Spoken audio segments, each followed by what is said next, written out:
football fans, and welcome to the Gary Goff Show here on WTUD, TUDragonRadio.com. And I'm Russ Snyder, voice of the Dragons, alongside head football coach Gary Goff. How you doing today, sir? I'm doing great. Welcome in at 2-0, buddy. How's it feel? It feels great. Absolutely. A lot better than the alternative, right? Yeah, absolutely. Well, let's start off and let's take a look back at last week's game before we preview a huge game this weekend against Findlay. First of all, congratulations to your players for getting GLIAC Conference Players of the Week. First, Jalen Randolph, 6 tackles, leads the team to a shutout on the defensive side of the football. He had a great game. Yeah, he did. He had 6 tackles, a couple tackles for loss, and then he had a sack. So, it could have gone to really anybody on defense, not taking anything away from Jalen. He had a great game, but what an unbelievable job by the entire defense, Absolutely. really. Absolutely. We talked about it during the broadcast. I mean, Saginaw really couldn't get nothing going the entire ball game. Your kids looked fast. They were hitting hard. They were all over the field. It was just a great effort from your defense. First shutout, I think, since 05. Something like that. Yeah. No, they did. I was very proud of those guys on that side of the ball. I mean, they, like you said, they flew around, made some plays. The thing we were most excited about is some very good open field tackling. So absolutely. And then Tomislav Derezik with 4 field goals, all in the first half, sets a school record with those 4 field goals. And he has been a mark of consistency so far your first 2 games. He really has. He's a great weapon to have. I told him jokingly, I said, congratulations on the Player of the Week, but boy, I really wish you didn't get it. That's 4 more touchdowns I really wanted. I knew you were going to say that. I knew when I was jotting down those scoring drives, I'm like, I got to talk about the field goals, but I'm sure you were thinking, yeah, great for you, Tomislav. But I wish those were 4 extra points instead of 4 field goals. That's how coaching works. But all right, let's take a look back at the Saginaw Valley State game where the Dragons piled up 40 points on their way to a 40-0 shutout. Opening drive of the game after 5-play, 51-yard drive. Tomislav Derezik, we just spoke about a 34-yard field goal to get you on the board. Yeah, we stalled right there on the drive.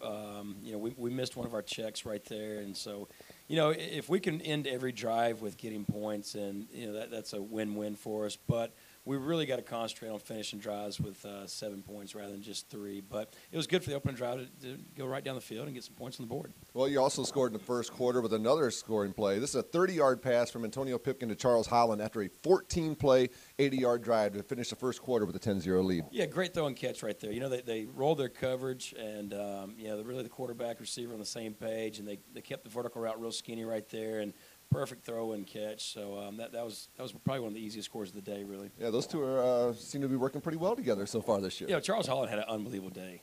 10 catches, 192 yards, 2 touchdowns. I really don't know how he wasn't Player of the Week, to be honest. Absolutely. He and another young man who we'll talk about in the third quarter score had another nice game for you as well, Pedro Correa. We'll get to him in just a little bit. So Dragons finish the first quarter with a 10-0 lead. Move on to quarter number 2. 3 scoring drives, all featuring field goals from Tomislav Derezik, a 39-yarder and 2 33-yarders.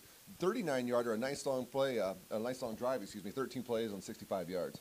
Yeah, again, kind of a little bit of a stall out for us offensively right there. We had a penalty that killed the drive, but still, we're able to overcome the penalty and at least get points on the board. In years past, we had a penalty that stalled out a drive. We didn't get anything. We were punting. So, really good job by us. So you're still getting points on the board. And then we had another one that, I'll kind of take the blame for. It was really a bad play call right there and put us behind the 8 ball. But, again, Tomislav came out and made a nice kick for us. And, then, again, 3 more points on the board. So, as we were not as static as maybe some might think we were going into halftime with that, 19-0 lead, we really thought that should have been 3 more touchdowns on the board right there. Yeah, we felt the same way. The broadcast we mentioned at halftime. 19-0 is great at halftime, but you look back and maybe some points left on the field. Exactly right. Well, the third quarter didn't take you long to get it going again. A 1-play, 67-yard drive, a 67-yard touchdown pass from Antonio Pipkin to another receiver who we mentioned just a little while ago, the mayor of the team, Pedro Correa. Showed some great speed on that play. Well, defense got us the ball back.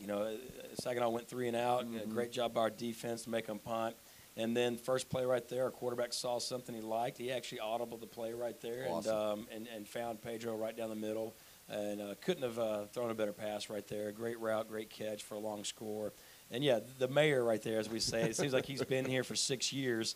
But, that's what happens. You got some redshirt seniors on your team. That's finally a nice thing to start happening. Yeah, great touchdown pass, but the Dragons up 26-0, and the scoring continues in the third quarter. This time, Antonio finds Charles Harlan again This time for a shorter pass, 7 yards, 7-play, 59-yard touchdown drive. Now the Dragons up 33-0 when he finished quarter number 3. Yeah, really a play that we've worked hard on in the offseason, and those two connected right there in a very tough route to defend. But, what a great throw and what a great catch right there. And, you see some of those throws and catches on Sundays. Absolutely, yeah. We watched Charles quite a bit in practice and marvel at some of the things he can do. But you got some great athletes all over the football field in this team, not in all your skill positions, but on the offensive side and the defensive side of the ball. So we were talking about that with athletic director Lonnie Allen earlier about the athleticism on this team. It can go across the board with anybody in this conference nowadays. Yeah, without a doubt. I think the guys have done a really good job of pretty much sharing the wealth. And they might want to try to take away Tony on a few plays, but if that happens, it's going to open up Pedro, Charles, or Santoro somewhere else. And then,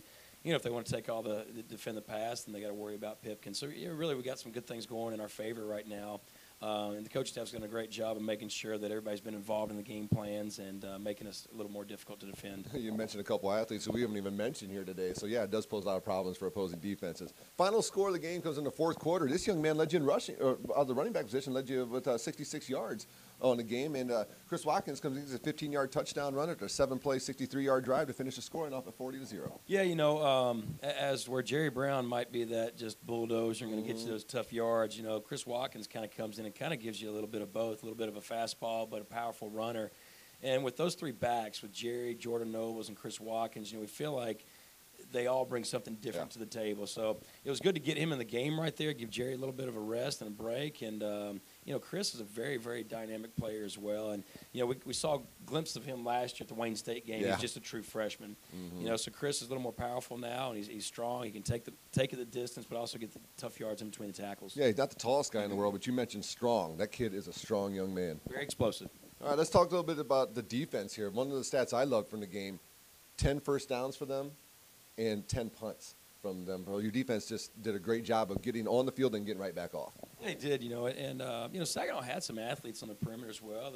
They got two quarterbacks. They're kind of going back and forth on maybe who the starter is right there. But again, hats off to the defensive staff and our defensive unit right there. I think they did a good job of moving the front around on them a little bit, pressuring them a little bit, and then really impressed of our secondary how well they defended the pass. And then you mentioned the open field tackling as well, and I think your secondary did do a great job covering the receivers, but the open field tackling too. When some of the Saginaw Valley athletes had some room, they did a great job of bringing those guys down. Yeah, they did a good job, just really keeping Saginaw's offense, really, off key all day long. And plus 17 minutes in time possession. That's huge. Over a quarter. That's awesome. That's nice, isn't it? Yeah, we've been on the other side of that before, and it's not a good feeling. But when you control the clock and you keep your defense resting off the field, great things can happen for you. Well, we looked at, you have a 14-play drive. You have a 13-play drive. Keeping the ball in possession with your team is going to be key this week as you're going on the road, first time on the road this year, another night game at the University of Findlay. Conference opponent, been our rival since we first put the pads on, first put the helmet on. And I would say by far the most challenging offense that you've seen so far this year. Oh, without a doubt. Findlay is a really good football program from top to bottom. They're fundamentally sound on both sides of the ball. They got a transfer quarterback in. The Jervis kid he's a game management. He can throw the ball. He's just slippery enough where he can get out of the pocket and hurt you a little bit. But he really does a good job of managing the game. And I think that some of that pressure is taken off him because of their backfield. DeQuan Ford is healthy this year. He's back. He's an explosive player. I think their first play from scrimmage last week against Tarleton State was a 52-yard gain by him. So, they're very dangerous. They really are. They got some receivers who can make plays downfield when you want to load the box up and just defend the run. But defensively, their defensive line is very, very good, very active. Will be the best defensive line we've played so far. They lost a safety on the back end that's playing for the Bears right now, so obviously he's a really good player. Go Bears. Yeah. Thought you'd like that plug. Thank you. But, they got some DBs that have got some game experience, and, they don't do anything to hurt them. They're very, very sound. So, what we've got to work on is going out there and, like you just said, controlling the clock, making sure we're getting first downs, and, keeping our defense off the field because their offense is very explosive. Well, I was looking at their defense. Looks like their strength is in their starting defensive line and their linebacking core. And then offensively, you mentioned Ford, you mentioned Gervais, the quarterback. 592.5 yards total offense. That's tops in the conference they're averaging right now, and that's fifth in the country. But on defense, I can figure out their average pretty easily. 34 the first game, 34 the second game, giving up 34 points a game and giving up 426 yards a game. So this game on paper, looks like maybe the last team to score is going to be who gets the victory in this one. But it all gets different when you go down between the lines. Yeah, you never know. You know, again, welcome to the GLIAC, right? Exactly. You know, anything can happen. But, you know, no, I think it's going to be a fantastic football game. You know, it's obviously going to be a challenge for us because we're going to go into a hostile environment there. It's their first home game. It's going to be sold out. But, you know, we got to go there and play Tiffin football. You know, we got to worry about us. And, you know, we have not made this game the biggest game of the year or anything like that. This game's important to us because it's the next game on our schedule. It's the biggest game this week? Right. It's not because it is Tiffin and Findlay week, you know. So we need to go out there and do what we've done the previous 2 weeks, take care of the football, stop the run on defense, win the turnover battle. And if we do those things, we're going to have a great chance to win the football game. If we don't, and we buy into all the hype and we put extra pressure on ourselves, then, you know what's going to happen. What a great opportunity for our fans to make the trip over to us within 30 miles from Tiffin to Findlay. What a great opportunity for the fans to get over. And if you are going, there's some great promotions going on this weekend. If you bring canned foods, you get $2 off your $5 ticket. There's also Scouts, Boy Scouts, Cub Scouts. If the kids and the leaders come in their uniforms, they get in for free. And they're also collecting used shoes over there. So if you're looking for something to do on Saturday night, take the family over there. Put your boy in a Scout uniform, get in free, take a couple canned foods, make it an economical night for the family, and go see what could be one of the biggest clashes in the conference all season long.